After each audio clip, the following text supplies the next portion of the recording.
Selamat pagi, Bapak Ibu, sahabat Petra yang terkasih di dalam Tuhan kita Yesus Kristus. Sudahkah Anda mengasihi orang lain hari ini? Embun pagi pada hari ini bersama saya, Pendeta Hendra Kurniawan dari GKJ Mergangsan. Adapun tema dalam embun pagi pada hari ini adalah haruslah kau ampuni. Sebelum kita bersama-sama menerima firman Tuhan, kita menyatukan hati terlebih dahulu dalam doa. Kita berdoa. Segala puji syukur kami naikkan kepadamu Tuhan, Allah yang penuh hikmat, yang senantiasa menyertai setiap kehidupan kami. Saat ini Tuhan, kami bersama-sama hendak merenungkan firman-Mu. Biarlah firman yang boleh kami terima dapat menjadi sumber kekuatan untuk kami menjalani kehidupan ini. Dan hanya di dalam Kristus kami menyiapkan hati untuk menerima firman-Mu. Amin. Bapak Ibu yang terkasih di dalam Tuhan, yang mendasari renungan embun pagi hari ini dari Injil Lukas pasal 17 ayatnya yang keempat. Firman Tuhan mengatakan demikian, bahkan jikalau ia berbuat dosa terhadap engkau 7 kali sehari, dan 7 kali ia kembali kepadamu dan berkata, aku menyesal, engkau harus mengampuni dia. Bapak, Ibu, dan saudara-saudara yang terkasih di dalam Tuhan, tema kita pada saat ini adalah haruslah kau ampuni. Berbicara soal mengampuni, memang dalam ajaran kekristenan sama seperti halnya seperti Injil Lukas 17 tadi, ketika ada seseorang yang melakukan perbuatan dosa sebanyak 7 kali, maka 7 kali juga ia harus memberikan pengampunan kepada dia. Atau mungkin lebih dari itu, maka saat itu jugalah ia harus memberikan pengampunan. Karena memang yang namanya pengampunan itu merupakan sebuah keharusan yang perlu untuk diberikan. Karena dalam ajaran kekristenan, seseorang harus menanamkan nilai pengampunan di dalam dirinya. Sehingga pengampunan itu dapat menjadi cerminan kasih. Cuma seringkali ketika saya mengatakan hal ini, mungkin banyak yang tidak sependapat. Karena mungkin orang akan membantah, loh Pak Hendra, kalau kita terus memberikan pengampunan kepada seseorang yang berbuat salah atau berbuat dosa, itu justru nanti akan dimanfaatkan. Misalkan, kalau seseorang itu mencuri, kemudian kita, orang yang dicuri, memberikan pengampunan kepada dia, ya bisa jadi dia akan mencuri lagi ke tempat kita karena Dia merasa bahwa ketika saya mencuri di rumah orang tersebut, saya diampuni, saya dimaafkan, saya tidak dihukum.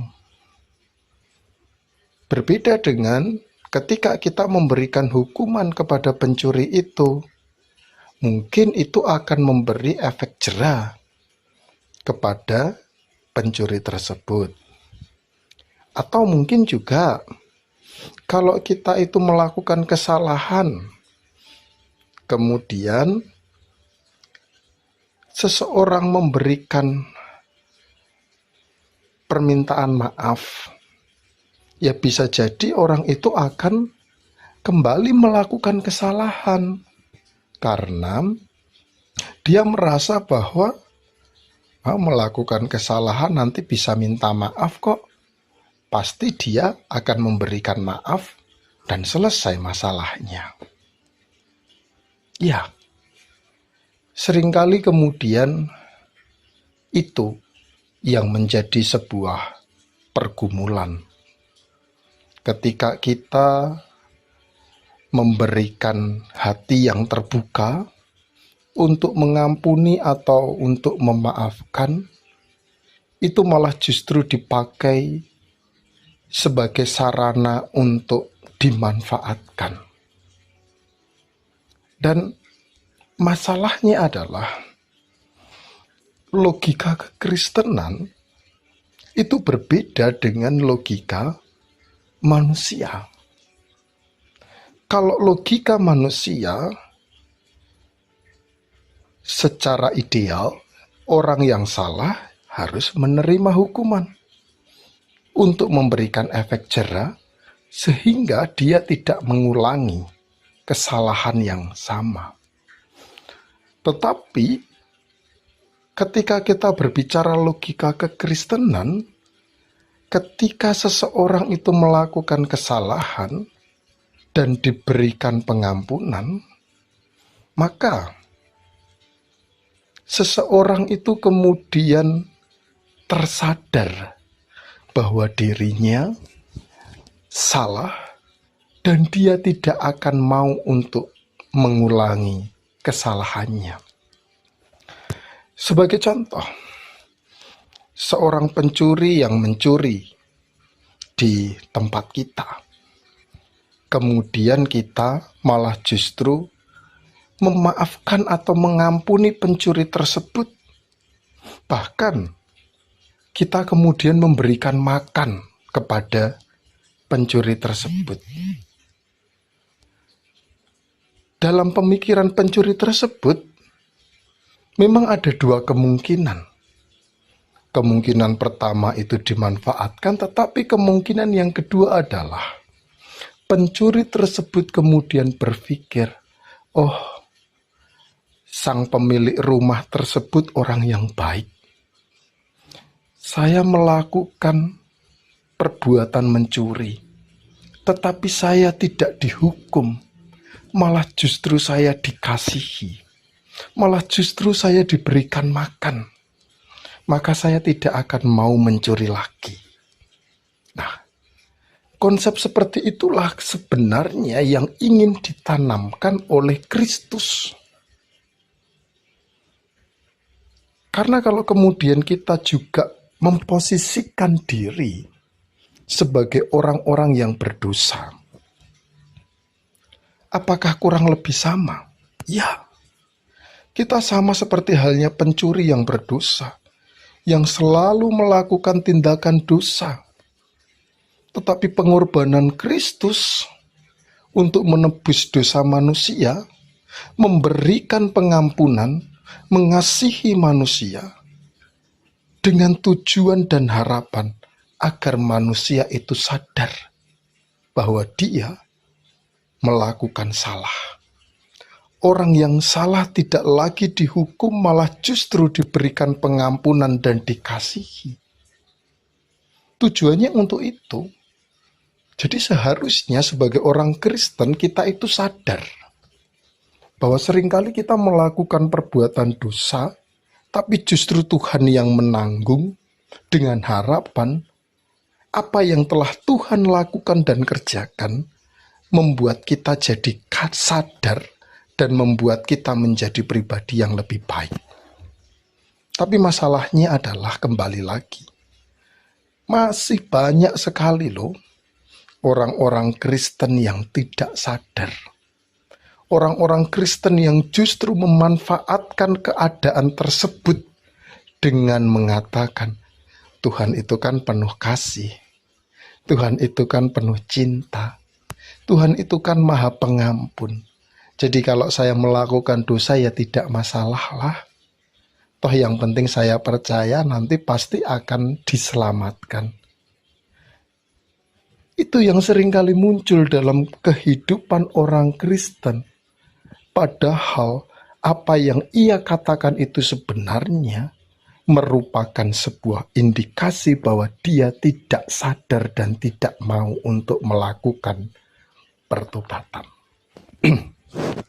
Nah, Bapak, Ibu, dan saudara-saudara yang terkasih di dalam Tuhan, oleh karena itulah firman Tuhan tadi mengatakan kepada kita dan mengingatkan bahwa Allah yang mengampuni kita, kita yang percaya kepadanya, juga diajak untuk dapat meneladani kasih pengampunan Kristus. Sehingga ketika seseorang itu memiliki kesalahan ataupun dosa terhadap kita, kita harus tetap mengampuni. Karena ajaran kasih, Kristus adalah pengampunan. Itu yang pertama. Lalu yang kedua, seringkali orang berpikir pengampunan itu dilakukan untuk membuat seseorang yang terluka menjadi lebih lega. Artinya, ketika seseorang itu minta maaf atau minta untuk diampuni, maka disitulah orang kemudian menjadi lega. Tapi menurut saya, pengampunan itu sebenarnya bukan ditujukan kepada orang yang melakukan salah, melainkan kita yang memberi pengampunan kepada seseorang yang bersalah. Karena tujuan pengampunan adalah agar kita bisa terbebas untuk hidup yang lebih tenang dan damai sejahtera. Mungkin Bapak Ibu juga kemudian akan bertanya, loh maksudnya apa Pak Indra? Kok pengampunan itu malah ditujukan kepada orang yang jadi korban, bukan jadi pelaku begitu. Nah, logikanya begini. Seseorang yang dilukai, kalau boleh saya mengibaratkan, dia ada di dalam penjara perasaan. Penjara perasaan itu berbicara mengenai dia akan merasa jengkel, merasa marah, merasa kecewa, macam-macam begitu. Nah, masalahnya adalah setiap orang itu punya karakter berbeda-beda. Ada yang mau dan sadar. Ketika berbicara itu berarti orang yang melakukan salah, dia akan sadar dan minta untuk diampuni atau dimaafkan. Kalau ketemu sama orang seperti itu ya oke lah, gampang ya. Tapi karakter yang kedua adalah dia sadar tapi tidak mau. Ada loh orang-orang yang sadar melukai, sadar menyakiti, tapi dia tidak mau untuk minta maaf atau minta pengampunan. Karena memang tujuannya ya menyakiti tadi. Nah, kalau ketemu sampai orang seperti ini, bagaimanapun juga orang itu tidak akan pernah minta maaf kepada kita. Dan yang terjadi adalah kita masih ada dalam kondisi penjara perasaan itu. Kita masih merasa jengkel, kita masih merasa marah. Padahal orang yang menyakiti kita, dia sudah tidak berpikir tentang itu. Atau mungkin malah sukacita. karena bisa membuat hati kita sakit, hidupnya mesti lebih tenang daripada hidup kita. Begitu. Nah, ketiga, orangnya tidak sadar tetapi dia mau. Ketika orang itu tidak sadar dalam melakukan kesalahan, maka ketika ada orang yang negur dia kemudian tersadar dan minta maaf karena dia mau. Begitu ya. Nah, kalau ketemu sama orang ini kuncinya adalah ada pihak ketiga yang berani mengingatkan dia. Atau kita sendiri yang berani menegur dia. Kamu salah, kamu harusnya minta maaf. Tapi kalau kita tidak punya keberanian atau orang lain tidak menegur, ya sama saja. Dia tidak akan sadar bahwa dia pernah melakukan kesalahan. Dan dia tidak akan mungkin mau untuk melakukan permintaan maaf. Itu. Lalu yang keempat adalah tidak sadar dan tidak mau. Orang seperti ini juga sering kali kita jumpai. Bahwa ketika orang melakukan kesalahan seringkali meskipun ditegur dia akan mengatakan, lah itu kan cuma bercanda saja sih, ngapain harus minta maaf. Begitu. Jadi kalau ketemu sama orang yang seperti ini pun kita tidak akan bisa mendapatkan permohonan maaf dari yang bersangkutan. Dan kita masih akan tetap terpenjara dalam kondisi perasaan yang tidak nyaman itu. Maka sebenarnya yang bawa kunci kita dapat melepaskan penjara perasaan itu ya kita sendiri. Nggak usah diminta, udahlah kita langsung memberikan maaf kepada orang yang bersangkutan. Tujuannya apa sih? Agar kita itu terbebas, agar kita itu tidak terkungkung dalam penjara itu. Orang mau minta maaf atau tidak, orang mau melakukan atau tidak, bagi kita tidak masalah. Yang penting adalah ya dimaafkan sajalah. Nah, oleh karena itulah saya mengatakan bahwa permintaan maaf atau permohonan maaf itu sebenarnya ditujukan untuk diri kita yang tersakiti dengan harapan kita lebih legowo, lebih bisa menerima keadaan dan kita kemudian tidak terpenjara oleh perasaan kita sendiri. Karena kita harus ingat bahwa seseorang yang melakukan kesalahan belum tentu dia kemudian mau. Bisa jadi dia tidak mau dan dia sudah enjoy hidupnya, tetapi kita masih belum bisa move on. Oleh karena itulah dalam kesempatan ibadah kali ini kita diingatkan dua hal. Pertama, pengampunan sebagai teladan Kristus itu harus dilakukan tanpa batas. Lalu yang kedua, pengampunan itu sebenarnya ditujukan kepada seseorang yang tersakiti agar dia terbebas dan bisa merasakan hidup damai sejahtera. Oleh karena itu kepada Bapak Ibu para sahabat Petra yang terkasih di dalam Tuhan, mungkin ketika saat ini kita merasa tersakiti oleh orang-orang yang ada di sekitar kita, ampunilah. Karena itu teladan Kristus. Dan harus ingat, mengampuni tanpa harus diminta atau disuruh, itu malah justru membawa kelegaan dalam diri kita.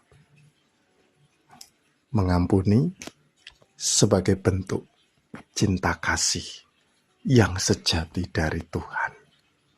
Oleh karena itulah, kita harus bisa mengampuni. Tuhan memberkati kita sekalian. Amin. Bapak, Ibu, dan saudara-saudara yang terkasih di dalam Tuhan, mari kita bersama-sama menyatukan hati dalam doa. Kita berdoa. Bersyukur saat ini kami boleh belajar tentang pengampunan, dan biarlah keteladanan Kristus menjadikan kami hidup untuk selalu mengampuni, agar kehidupan kami menjadi damai sejahtera. Berkati para sahabat Petra, agar selalu bisa mengampuni untuk mendatangkan damai sejahtera, baik untuk diri ataupun untuk orang lain. Terima kasih Tuhan, ini doa kami, hanya di dalam Kristus kami berdoa. Amin. Bapak Ibu para sahabat Petra yang terkasih di dalam Tuhan, Demikianlah Embun Pagi saat ini.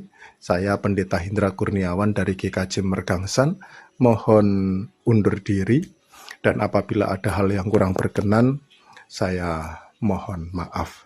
Terima kasih, tetap semangat untuk mengasihi dan mengampuni. Tuhan memberkati para sahabat Petra sekalian. Shalom.